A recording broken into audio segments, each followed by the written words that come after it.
Hey everybody, it's Jason Blaha here, and it's time for another breakfast with Blaha. And today I'm having fat-free Greek yogurt, walnuts, and milled flax seeds. And of course, I always have clowns who chime in, tell me what they think I could do to make my breakfast taste better, which is pretty moronic considering I'm in a small calorie deficit and I'm an overeater, and making my food taste better is a good way for me to gain fat because I like to eat more. So, terrible advice. I'm not interested in what you have to say, guys. Number two, man, we're getting sidetracked here. But I get people who come in and say really stupid things such as, my Greek yogurt's going to give me diabetes, because of all the sugar in it. Keep in mind, it's one of the lowest glycemic index carbs known to man. Like, literally one of the lowest you could possibly have. And there's not even that much of it in there. Right? It's not even that much.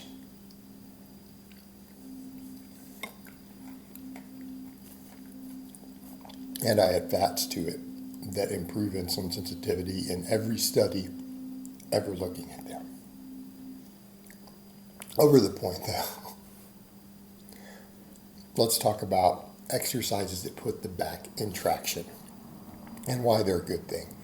And what do I mean by that? A perfect example would be like my reverse hyper, which is sitting over there. You guys see me use it every week on camera. My reverse hyper. It's a traction device, right? We use it to train the low back, the glutes, the hamstrings, so on and so forth. But it also has a restorative effect, which helps with recovery. Right? It helps with recovery because it pulls on the spine. And as a general rule, it's a good idea to do exercises that do this. Right? It's a good idea. I'll give other examples in a minute. So why is that? A lot of what we do when training puts our spine in compression, right? And you've heard people out there like Dr. Mike Israetel explain that exercises that compress the spine are harder to recover from. Right? There's a reason we don't try to do that much volumes of things like squats and deadlifts, particularly heavy ones, right? We don't do that. If we're smart, at least. Why? Because we can't handle that much volume and then we can't recover. We need to do some of it because keep in mind, axial loading exercises are the ones that make us really, really strong. That's what makes us really strong, or at least our strength potential, right? They tend to build a lot of muscles in the body too. But we can only do so many of them. And if that's what we try to do, which you guys find if you try to run the novice type programs that include too many of those, as you get more advanced and actually start getting real strong, it becomes very hard to recover. You just feel destroyed. You feel absolutely destroyed at the end of a workout, sometimes the next day. Right? I mean, again, look at some of the templates like strong lifts. Those are fine for a novice, but what happens if you get real strong? You try to run a workout like that. Like, let's say you're squatting, you can squat 450, deadlift over 500, maybe overhead press over 200, and you try to do a 5x5 using those three lifts in the same day. And, some other supplemental work. You're going to be crushed. You're going to be crushed. And that's not even that much volume, right? It's actually fairly low volume. So from a hypertrophy perspective, if you're not a novice with a low work capacity anyways, and a low volume threshold for hypertrophy, you're going to not even gain that much muscle from it relative to what you could be doing. So we know that these things that compress our spine, they put weight on our spine, they're harder to recover from. But again, they're really kind of mandatory if you want to get brutally strong. In fact, there are a lot of times the lifts that we tend to test in competition, other than like the bench.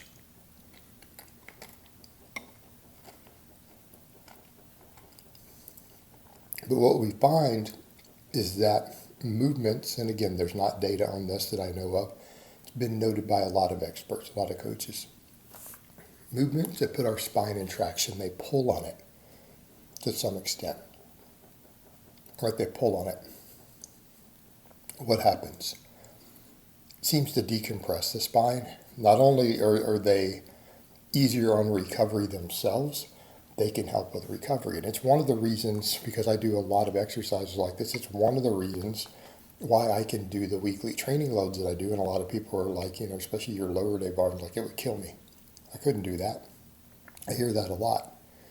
Well, I do a lot of conditioning that helps. A lot of other lifestyle factors that help.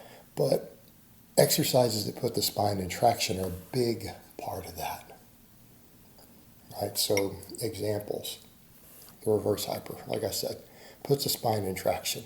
It helps you recover at the end of a leg day. It helps you recover. In addition to being a great exercise for your erectors and glutes, arguably one of the best for erectors and glutes, but it pulls on the spine. How about my glute ham raises? Yeah, you go down at the bottom and come back up, puts the spine in traction. It pulls on it. It seems to help with recovery. Again, while being arguably one of the best hamstring exercises ever invented. Right?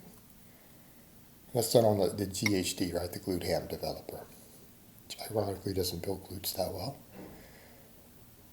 So, exercises like that.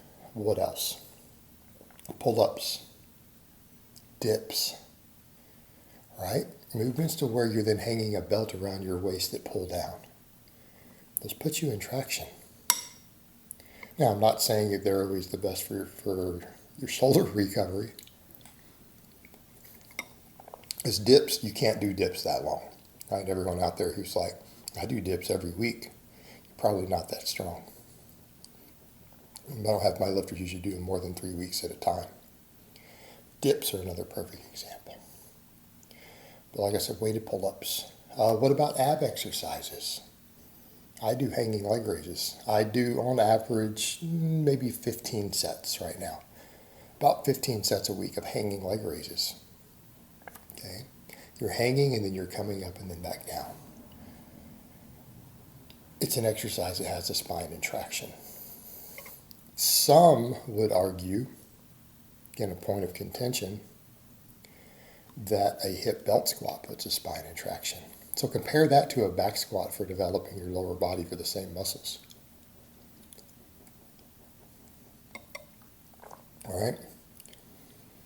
People say, but that doesn't work the back. Well, combine it with a good morning. Do good morning and belt squat together and watch how fast your squat climbs. But again, another example. These exercises help with restoration and recovery. And they're a good idea to have them in your routine. All right, guys, but that's really all I have to say on that today. I hope it's been informative, and I will talk to you guys next time.